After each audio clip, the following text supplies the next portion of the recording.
Estamos en el rectorado de la Universidad de los Andes. Este es el segundo Congreso Nacional de Ciencias Políticas y se están analizando varios aspectos del mundo político nacional y también la geopolítica que envuelve a Venezuela. Y hay muchos aspectos que tienen que ver con la economía y los análisis que tenemos a diario de lo que se está desarrollando. Y para ello se necesitan cifras, datos, números, para poder establecer una serie de conjeturas y poder avanzar dentro del resultado político. Y está con nosotros Luis Vicente León, director de Data Analysis, presidente de Data Analysis, y va a conversar con nosotros acerca de su participación acá en esta edición del CONCIP 2025. Buenos días, lo escuchan en toda Mérida por 107.7 ULA FM y @ULAPiso TV en Instagram y el canal de YouTube ULA TV Oficial. No, encantadísimo de estar aquí. Estar aquí en el CONCIP. ¿Cómo va a ser esa participación de Luis Vicente de León este año? Bueno, nosotros en el marco completo del Congreso se estableció un bloque que va a analizar más el tema económico. Es decir, porque obviamente las discusiones más importantes o largas alrededor del Congreso son sobre el tema político. Pero la economía está completamente vinculada. La economía influye en todo, en la política también. Y al revés, la economía influye en la política y la política en la economía. De hecho, yo normalmente vemos el impacto político sobre la economía. Eso es lo que normalmente chequeas, las incertidumbres que impactan esa economía. Pero también hay un proceso que es al revés, y es cómo la inestabilidad económica o cómo el deterioro en las relaciones económicas entre Venezuela y el resto del mundo, y me refiero fundamentalmente a la conflictividad que se genera alrededor de las sanciones petroleras que impactan la actividad económica venezolana de manera significativa, partiendo de la idea de que es un país obviamente petrolero, definen nuestros escenarios a futuro. ¿Desde qué perspectiva? Y es un poco lo que vamos a analizar. Si tú quisieras descubrir o diseñar los escenarios de la Venezuela de los próximos 2 años, una variable crítica para definir esos escenarios es que va a ocurrir el 27 de mayo. La gente habla del 25 de mayo, que son las elecciones parlamentarias, pero lo que realmente define los escenarios venezolanos es el 27 de mayo, cuando terminan las licencias petroleras de Chevron, Repsol, Eni, Emanprom y todo el resto de las empresas que han producido en estos últimos años, que han generado producción petrolera, que han generado alrededor de unos 17 a 18 mil millones de dólares en ingresos, y que están en riesgo de paralizarse básicamente como consecuencia de la eliminación de esa licencia. Hay gente que dice que la eliminación de las licencias y las sanciones no afectan para nada a la población, mientras que hay otro sector que dice que es totalmente a la población la que está afectando. ¿Cuál de las dos posiciones es correcta en torno a esta suspensión de licencias? ¿Sí se está afectando a la población venezolana? ¿Este resultado que vemos es producto de las sanciones? No hay absolutamente ninguna duda. Eso no es. Hay debate de opinión y hay debates económicos donde existen posiciones distintas y con argumentos sólidos de ambas partes, pero el argumento de que la sanción petrolera en un país petrolero al que le impide colocar su producto en el mercado occidental no afecta a la gente es absolutamente insostenible. Es decir, no existe ninguna posibilidad de soportar la idea de que un país que produce hoy unos 17 mil millones de dólares y que viene de producir apenas 4 mil millones en el año 2018, cuando estaba en plena crisis económica, no tiene impacto porque no produce petróleo. O sea, te cierran la producción, te cierran las empresas petroleras, botan los empleados. Y dice, no hay las empresas de servicios no pueden producir servicios, y entonces tú me dices que esa gente que votaron en los campos petroleros de aquí mismo, del sur del lago, no está afectada por las sanciones. En realidad, lo que ocurre es que hay probablemente un error conceptual de lo que son las sanciones. Tú tienes sanciones petroleras, económicas, financieras, que llamamos en la literatura sanciones sectoriales. Y tú tienes sanciones personales.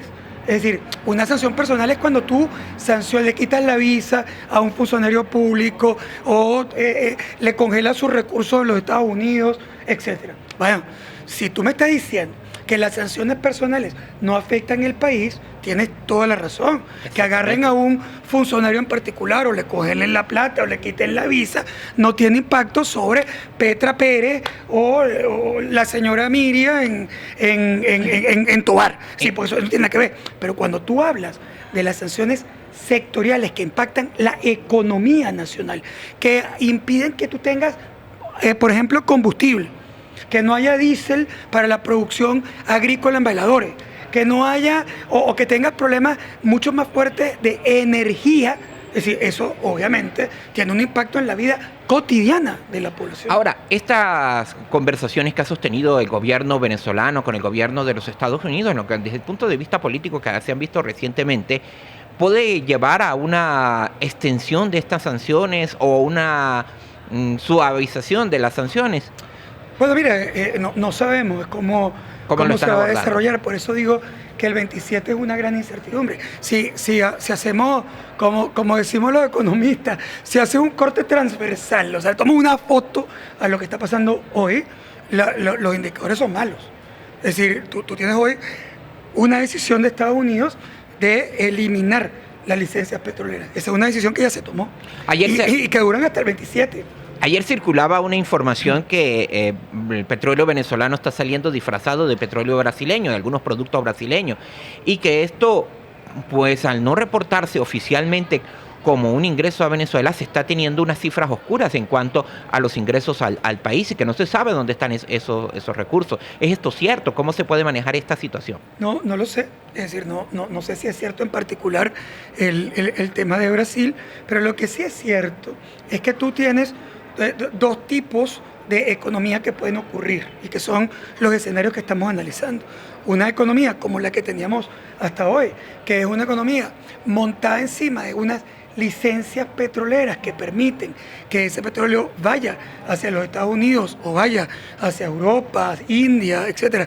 Es decir, que está permisado y que además se vende a precio internacional, que se le puede hacer un tracking completo, auditoría, que sabe básicamente dónde está el dinero, cómo se usa, que además toda la información de una empresa como Chevron o una empresa como Repsol tiene que ser entregada a la OFAC, que es la Oficina de Control Americano, y que sabe hasta dónde está el último céntimo de esos recursos. Una actividad completamente transparente, es distinta a una segunda. ¿Cuál es la segunda? En la mente de los controladores o de los sancionadores, en la idea de un sancionador, lo que va a ocurrir es que tú prohíbes que la producción de Chevron se haga y entonces ese campo se para. Ahí no hay petróleo. Y la gente se muere de hambre, se pone brava como Hulk y va a Miraflores y saca al gobierno por la greña. Es decir, esa es la idea. Tenemos varios años y eso no ha pasado. Absolutamente, es una tesis que ya no es vendible, es una tesis que no es que puede ocurrir.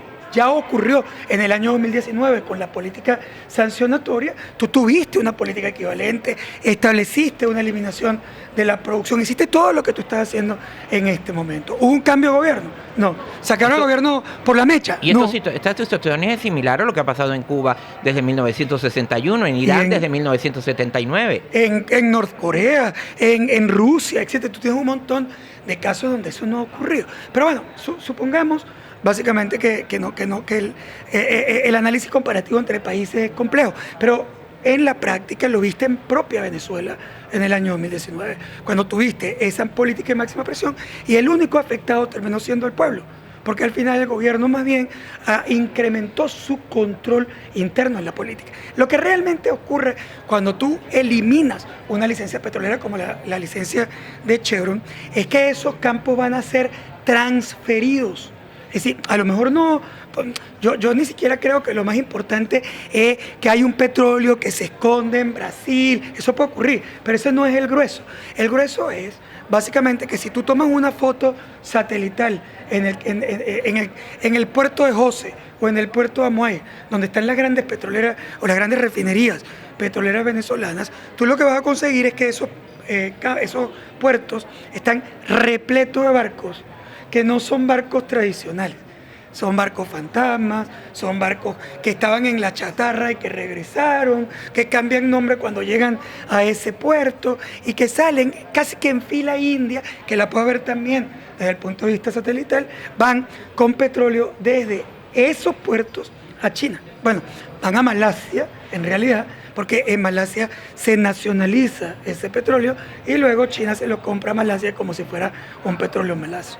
En la práctica, esto no es una, como muchas de las cosas que pasan en Venezuela en la opinión pública, ¿no? Lo que yo creo que está pasando, tú puedes ver los satélites, es decir, y ahí están los barcos, y están los nombres. La semana pasada las agencias internacionales de noticias pasaban los buques en fila para entrar a las refinerías en Maracaibo. Absolutamente, o sea, no es verdad que tú estás parando la producción porque tú estás eliminando la licencia. Lo que tú estás haciendo es desviar la producción de un país occidental como Venezuela, más allá de nuestros problemas políticos, es un país en el hemisferio occidental cuyo cliente principal siempre fue los Estados Unidos.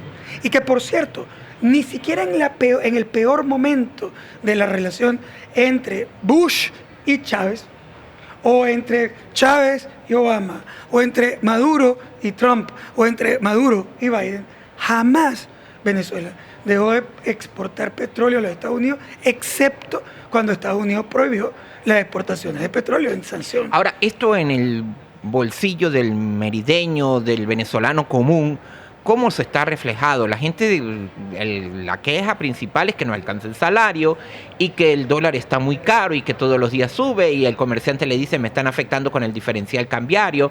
En fin, ¿cómo le podemos explicar a la gente que esto está pasando? El primer elemento fundamental es que si tú analizas que tú no estás dejando a cero tu producción petrolera, porque una parte de ella se va a mover a China, como en efecto ya ocurrió en el año 2018 o en el año 2019. Pero evidentemente hay una merma en los ingresos, hay una merma en la actividad, hay una merma en la transparencia de la producción petrolera y de los recursos petroleros. Entonces, ¿cómo afecta eso a la población cotidiana, a un coterráneo mío de Tobar? Es decir, ¿cómo le afecta en su vida cotidiana? Bueno, fíjate, nosotros estamos esperando que este año, producto de la eliminación de las licencias, perdamos cerca de 4.000 millones de dólares. Eso básicamente se dice fácil, pero 4.000 millones de dólares en un país cuya economía está tan reducida en los últimos años, es una cantidad de dinero impactante que va a reducir cerca de 4 o 5% el Producto Interno Bruto del país. Eso como se come en la vida cotidiana. Se come que hay mucho menos dólares en el mercado. Que una persona que había podido comprar dólares en el banco, que había podido recibir dólares, que había visto, por ejemplo, en el año 2023 o 2024, que el dólar oficial estaba cerquita del dólar libre y que era prácticamente lo mismo, que era una economía abierta. Prácticamente 1 o 2 bolívares la diferencia. Y que de repente se te convierte en el año 2024, a partir de octubre, en una diferencia que puede llegar a ser hasta 40% entre el dólar oficial y el dólar libre. ¿Qué termina pasando? Bueno, termina pasando que hay un impacto inflacionario severo sobre la economía venezolana. ¿Por qué? Porque es mentira que la fijación de los precios en el mercado se hace con el dólar oficial. La fijación de los precios se hace en el mercado libre. Es verdad que, bueno, yo pagué en bolívares y como pagué en bolívares me pasan la tarjetica el tipo de cambio oficial. Sí, pero ¿qué crees tú que pasó cuando se fijó el precio en el supermercado, en la farmacia, en el servicio público, etcétera? Lo que pasó es que el señor que te vendía este celular en 100, te lo va a vender en 150. Te lo va a vender en 150 para que cuando le pagues en bolívares, él termine recibiendo 110. Sí, porque en la práctica no hay forma de parar ese proceso. Claro, tú podrías decir, bueno, pero eso entonces se tiene que resolver con un control de precios por parte Volvemos a la situación del 18. Entonces lo que tú vas a tener, este cuento además es una anécdota personal, yo la viví de chiquito. Mira, la escasez no es un problema nuevo, han habido escaseces a lo largo de la historia. Los griegos tuvieron escasez de pan con los controles de precios en Grecia. Nosotros tuvimos una época de control de precios de los huevos en Venezuela cuando yo estaba chiquito. Y en Tobar no había huevos. Y llegó la señora que trabajaba en la casa y le dice a mi tía, doña, en San Francisco los huevos están a real. Y le dice, ¿y me trajo? Dice, no, es que no había. Puede estar real, puede estar medio, puede estar locha. El problema no es ese. El problema es que a un precio absurdo, el oferente no está dispuesto a vender el producto. Por lo tanto, ¿qué pasa cuando tú controlas? Lo que pasa es que tú generas escasez. Y la escasez es, en economía, la inflación infinita. Inflación infinita significa que no lo puedes comprar. No hay ninguna otra peor situación en la economía que la escasez total, cuando los productos desaparecen. Y esto no es una historia que estoy contando de un libro de economía. Esta es una historia que te estoy contando de la vida cotidiana del mundo, pero también de Venezuela, que en el año 2018, por si acaso alguien no se acuerda, difícilmente alguien no se acuerde. A esta no sé cuántas miles de farmacias que hay en Mérida, porque cuando usted llega a Mérida, lo que son farmacias. Antes veíamos venta de pastelitos y arepandina. Ahorita lo que ve es farmacia en qué esquina. Es decir, en Tovar ya no venden tanto pan tovareño. Así es. En esas farmacias, ¿qué es lo que tuviste en el año 2017 y 18? Dos manzanas de cola para entrar en una farmacia o en un supermercado. Y cuando entrabas en esa farmacia no había ni antialérgico, ni antibiótico, no había nada. ¿Por qué? Porque había controles de precios, porque había sanciones, porque no podíamos exportar petróleo venezolano. Eso es lo que queremos. Y la pregunta es, ¿eso en realidad crees que te va a resolver el problema político? No hemos hablado aquí en el Congreso, de política. Aún estamos hablando de economía. Pero si tú vinculas la economía con la política y pretendes resolver el problema político destruyendo el bolsillo y el presupuesto de la población, creo que no estás entendiendo por qué en los grandes países en crisis africana, es decir, que son los países con las peores crisis, donde la gente en realidad pasa hambre todos los días. No es que alguna persona pasa hambre, sino que se muere de hambre poblaciones completas. Ahí los gobiernos no cambiaron. Lo que ha ocurrido es que la gente sale en pateras o sale nadando para las costas italianas, para las costas españolas, para las costas francesas, a buscar una mejor calidad de vida en el exterior. Es decir, la crisis se transforma en migración, en abandono y en deterioro en la calidad de vida de esa población. Un analista, un profesor de la Escuela de Ciencias Políticas en ese tiempo, me decía que las crisis, las hambrunas, lo que hacen es atornillar a los gobiernos y la gente no sale a tumbarlos. Es prácticamente algo de lo que usted nos está hablando. Es que además esa es la historia de la ciencia política. Por supuesto que hay alguno que otro ejemplo en el que una gran crisis ha provocado cambios de gobierno, revueltas populares, revoluciones. O sea, eso ha ocurrido también, pero no es básicamente la mayoría de los casos. Estamos conversando con Luis Vicente León, presidente de Data Analysis.